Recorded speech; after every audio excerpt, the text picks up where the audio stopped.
One of the great things about smart TVs today is all the different content that you can watch with all the different apps that are available. In today's tech video, I'm going to show you how to download apps on your Roku smart TV.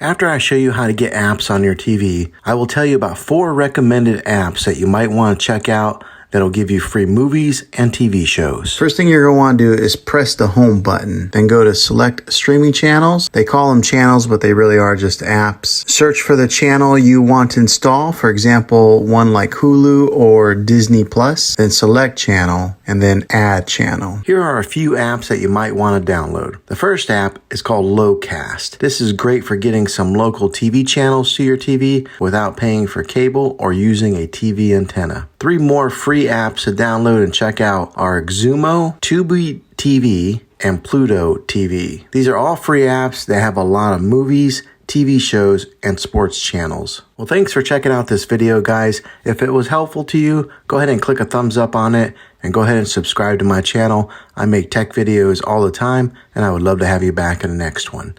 Take care.